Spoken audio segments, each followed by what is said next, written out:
Hi hello, எல்லாரும் நல்லா இருக்கிறீங்களா? இன்னைக்கு பிக்லீன் சேனல்ல ரவா கிச்சடி எப்படி செய்யறது அப்படின்னு பார்க்கலாம். நம்ம நார்மலா உப்மாவில் வெறும் ஒயிட்டா எந்த வெஜிடபிள்ஸும் சேர்க்காம சாப்பிட்றதுல ஃபேட்டு தான் சேரும். இப்படி நம்ம கிச்சடியா நம்ம கொடுத்தோம்னா ரொம்ப நல்லது. எல்லா புரோட்டீனும் கிடைச்ச மாதிரியும் இருக்கும், ஒரு டிஃபன் சாப்பிட்ட மாதிரியும் ஒரு ஃபுல்ஃபில்லாக இருக்கும். அதனால நம்ம செய்யற அந்த டிஃபனுக்கு நம்ம எதுவும் இல்லாதப்பதான் நம்ம இந்த மாதிரி கிச்சடி அந்த ஐட்டத்துக்கு வருவோம். அப்போ நம்ம இந்த மாதிரி யூஸ் பண்ணிக்கிறது ரொம்ப நல்லது. ஹெல்த்தியா கொடுத்த மாதிரி ஒரு ஃபுல்ஃபில் ஆகும். அதுக்கு ஒன்றும் இல்லை, நமக்கு என்ன காய்கறி கிடைக்குதோ அதை போட்டுக்கலாம். கேரட்டு, பீன்ஸு, உருளைக்கிழங்கு, பட்டாணி, அது காய் பட்டாணியா இருந்தால் நல்லா இருக்கும். ஊற வச்சு போடுறத விட அது நல்லா இருக்கும். இது அப்புறம் நீங்க அதோட நீங்க எண்ணெய், டர்னிப்பு, நூல்கோல் எது வேணா நீங்க சேர்த்துக்கலாம். உங்களுக்கு என்னென்ன காய்கறிகள் கிடைக்குதோ அதை எல்லாமே சேர்த்துக்கலாம்.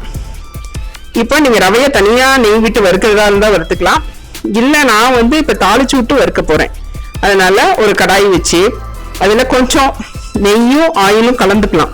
கலந்து கடுகு, வெங்காயம், பச்சை மிளகாய், அப்புறம் கருவேப்பிலை இதெல்லாம் போட்டு நல்லா வதக்கி விட்டுட்டு அதுல நம்ம என்ன காய் எடுத்துருக்கிறோமோ அதையெல்லாம் போட்டுக்கலாம். போட்டு நல்லா வதக்கி விட்டுறலாம். வதக்கி அப்படியே மூடி வைக்கணும். அந்த அடுப்பை கம்மியா வச்சு மூடி வைக்கும் போதே அது வெந்துடும். இப்ப தக்காளி சேர்க்க கூடாது, லாஸ்டா சேர்க்கணும். இதெல்லாம் ஓரளவு வந்ததுக்கு அப்புறம் நம்ம என்ன கொஞ்சம் மஞ்சள் பொடி, கொஞ்சம் கரம் மசாலா வாசனைக்கு டேஸ்ட்டுக்கும் போடுறதா இருந்தா போடலாம். எல்லாம் போட்டு காய் நல்லா ஒரு அரவைக்காடுக்கு மேல வந்ததுக்கு அப்புறமா நம்ம தக்காளி ஒன்று கட் பண்ணி அதோட சேர்த்துக்கலாம்.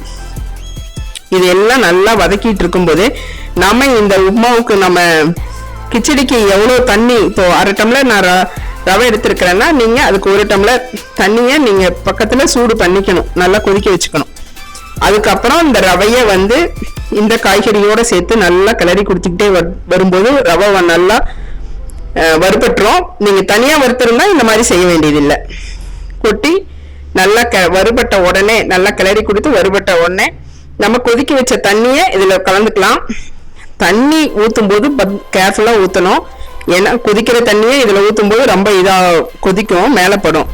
கேர்ஃபுல்லா ஊத்திக்கோங்க.